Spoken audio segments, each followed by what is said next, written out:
यार मेरा बस चलने तो मैं डोप करवा दूँ बॉडी बिल्डिंग के अंदर। यार मसल गेन कर रहा है टाइम से पहले, तो साइड इफ़ेक्ट क्यों नहीं होगा? मुझे चाहे कोई भी स्टीरॉयड दो, कोई भी सप्लीमेंट दो, बस मुझे 3 महीने के अंदर अंदर मिस्टर इंडिया बनना है।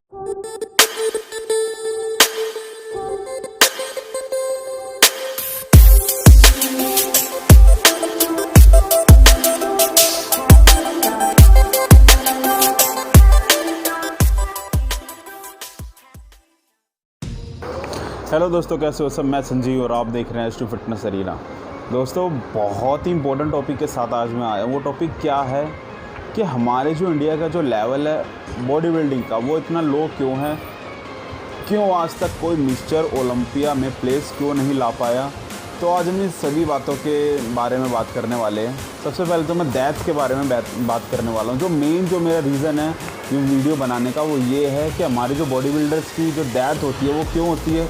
जो बॉडी बिल्डिंग जिन्होंने शुरू भी नहीं करी ठीक से, 1 साल 2 साल हुए, उनकी डेथ हो जाती है। क्यों होती है? छोटे छोटे बच्चों की डेथ हो रही है, 25 साल, किसी की 30 साल 20 साल, क्यों इनकी डेथ होती है? आज हम इस बारे में बात करने वाले हैं।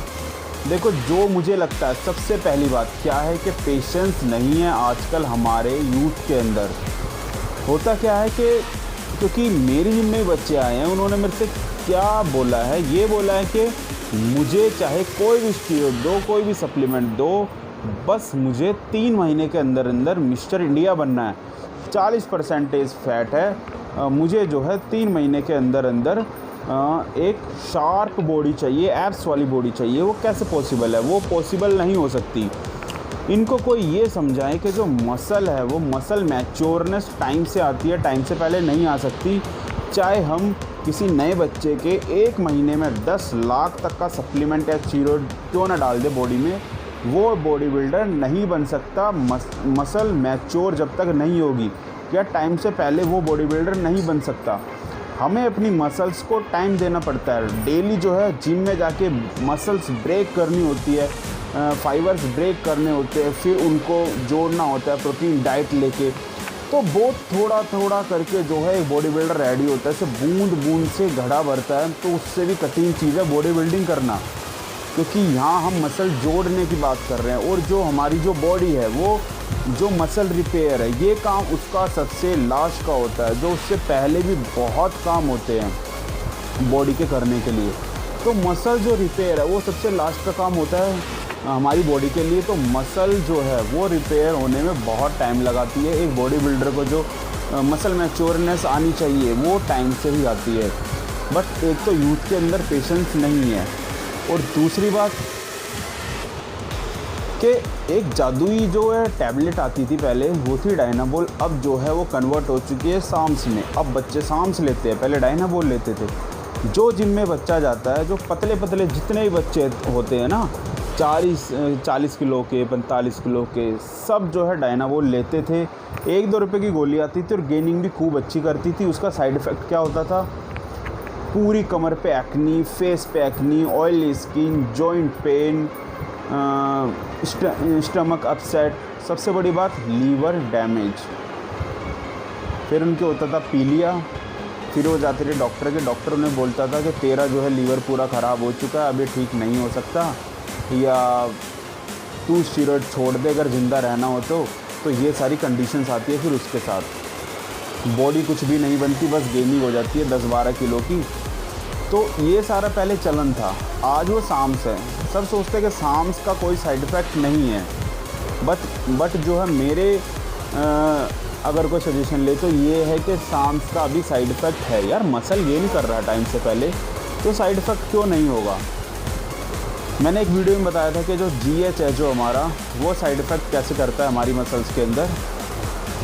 जब वो स्केलेटल मसल्स को गेन करता है, यानी bicep, triceps, forearm, chest, back, lats, जब इनको वो गेन करता है, तो हमारी जो स्मूथ मसल है, यानी जो इंटरनल हमारे ऑर्गन्स है, वो भी तो मसल्स है। बल्कि हार्ट जो हमारा 2400 घंटे काम करता है, तो उसकी भी तो गेनिंग होगी। जब हमारा हार्ट बड़ा होता है तब हमें हार्ट अटैक आता है। तो ये सारे कारण होते हैं जल्दी डेथ के। कईयों की तो किडनी भी ख़राब हो जाती है। मेरे आगे बहुत सारे बॉडी बिल्डर्स की डेथ हो चुकी है, जिसको मैं डेली देखता था। बहुत सारे बॉडी बिल्डर्स की डेथ हो चुकी है। किसी की जो है किडनी पूरी फेल हो गई थी, डायलिसिस पे चला गया था, किसी का लीवर बिल्कुल फेल हो चुका था, ज़्यादा दिन नहीं जिए वो। तो क्या है ये 2-4 तालियों के पीछे, यानी स्टेज पे क्या होता है 2-4 तालियाँ मिलती है बस। तो ये क्या है ये सब, तो इन सब से हमें बचना है, सेफ़ बॉडी बिल्डिंग करनी है। यार मेरा बस चलना तो मैं डॉप करवा दूँ बॉडी बिल्डिंग के अंदर, बट मेरे अंदर इतनी पावर नहीं है। जैसे ओलंपिक में हर इवेंट में एक डॉप होता है ना, कि कोई बच्चा जो है स्टीरॉयड तो नहीं लेके खेल रहा है, तो ऐसे ही जो है सेम एक बॉडी बिल्डर में भी अगर डॉप होने लग जाए, सब नेचुरल खेल ले, नेचुरल खेल लो, तुम जितनी डाइट लो, जितना वर्कआउट करो। बट ये जो स्टीरॉयड वाला जो मामला है ना, ये बहुत ही ख़राब है अपनी इंडिया के लिए, जो यूथ है उनके लिए बहुत ख़राब है।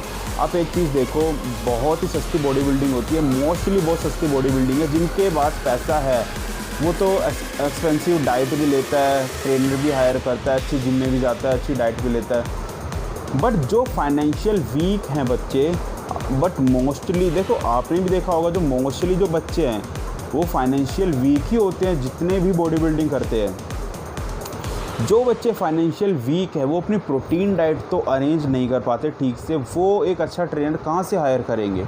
और बॉडी बिल्डिंग एक साइंस है, बिना साइंस की नॉलेज वाले को जिसको साइंस की नॉलेज नहीं है वो बॉडी बिल्डर रेडी नहीं कर सकता। अगर उसने यहाँ वहाँ से देख के बॉडी बिल्डर तैयार कर दिया तो कर दिया, बट बॉडी बिल्डिंग एक साइंस है। हमारे यहाँ क्या होता है, जिसको साइंस का मतलब भी नहीं पता, जिसको साइंस की नॉलेज नहीं है, वो भी एक बॉडी बिल्डर तैयार कर लेता है। कैसे कर लेता है, यहाँ वहाँ से सुन के बॉडी बिल्डर बहुत जल्दी रेडी कर लेता है। बस 3 महीने में 2-4 साल्ट है कटिंग के वो चलाए, और 2 दिन पहले नमक छोड़ दो, पानी छोड़ दो, 2 दिन पहले कार्ब छोड़ दो, और तुम बॉडी बिल्डर रेडी हो जाओगे।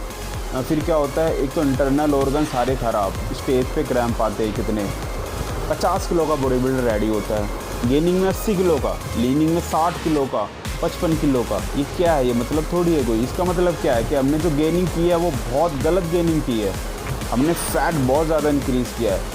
अगर हम गेनिंग में 70 किलो के हैं, तो जब हम कंपटीशन खेले उस टाइम पे हम ज़्यादा से ज़्यादा 60 किलो के हों, बस इतना अप डाउन बहुत है। बट 30-30 किलो का, 35-35 किलो का या 25 किलो का, ये ठीक नहीं है। इसका मतलब हम गेनिंग ठीक से नहीं कर रहे हैं, हम ओवरलोडिंग करते हैं कार्ब की, जो हमारा फैट इंक्रीज़ होता है। तो जो मेरी सजेशन है वो ये है, जितना भी यूथ है, जितने भी नए बच्चे, उनको मैं ये बोलना चाहूँगा कि किसी अच्छे ट्रेनर के अंडर जो है प्रैक्टिस आपको करनी है, स्टीरॉयड से दूर रहना है। अगर आपको बॉडी बिल्डिंग करनी है तो वो एक अलग बात है। बाकी अगर आप बाकी अगर आपको बस नॉर्मल फिटनेस करनी है तो आप जो है स्टीरॉयड को बिल्कुल भी मत लो। बट हमने क्या देखा है कि जिनको नॉर्मल फिटनेस भी चाहिए वो भी जो है अपना स्टीरॉयड चला लेता है कि बस मुझे तो एब्स बनाने थे इसलिए मैंने स्टीरॉयड ले लिया। बट ये जो है बिल्कुल ही गलत है। जो नॉर्मल है, जिसको बस फिटनेस करनी है, वो स्टीरॉयड बिल्कुल भी ना ले। जो मेरी सजेशन है वो ये है कि वो स्टीरॉयड बिल्कुल भी ना ले। जिसको कंपटीशन खेलना है वो अपना, उसकी मर्ज़ी है लेना है कि नहीं लेना। बट जो नॉर्मल एथलीट है, जिसको नॉर्मल फिटनेस करनी है, वो अपना सप्लीमेंट ले, ज़्यादा से ज़्यादा डाइट ले, वर्कआउट करे, उससे फिटनेस आ जाएगी। क्योंकि बॉडी बिल्डिंग में क्या होता है, अगर हम नेचुरल स्टेज पे गए बट जो साथ वाला है वो पूरा स्टीरॉयड लेके आया हुआ है, तो क्या होगा, वो जीतेगा, 100% जीतेगा। क्योंकि हम नेचुरल जो है अपनी फैट परसेंटेज को इतना डाउन नहीं ले जा सकते, हम अपनी जो नेचुरल है वेन्स को इतना नहीं निकाल सकते जो एक स्टीरॉयड निकालता है। जो एक वैस्कुलरिटी होती है, जो एक मस्कुलरिटी होती है, ये सारी क्या होती है, एक स्टीरॉयड का काम होता है लाना। हम इतना नेचुरल नहीं कर सकते, इसलिए कंपटीशन में जो कंपटीशन खेलते हैं उनकी जो है मजबूरी है स्टीरॉयड लेना। तो जो मेरा सजेशन है वो यही है कि आप स्टीरॉयड से दूर रहो। जिसको बॉडी बिल्डिंग करनी है वो एक अलग बात है। बट जो यूथ के अंदर जो चलन है कि डायनाबॉल ले लो, सार्म्स ले लो, स्टीरॉयड ले लो बॉडी बनाने के लिए, तो ये बिल्कुल गलत है। आप इससे दूर रहो। इससे आपको बहुत सारे साइड इफ़ेक्ट हो सकते हैं, डेथ भी हो सकती है। मैं आपको डरा नहीं रहा हूँ, ये रियलिटी है। क्योंकि मेरे सामने भी बहुत सारे बच्चों की डेथ हुई है। तो नेक्स्ट वीडियो मिलेंगे। Eat healthy, be healthy. Take care दोस्तों।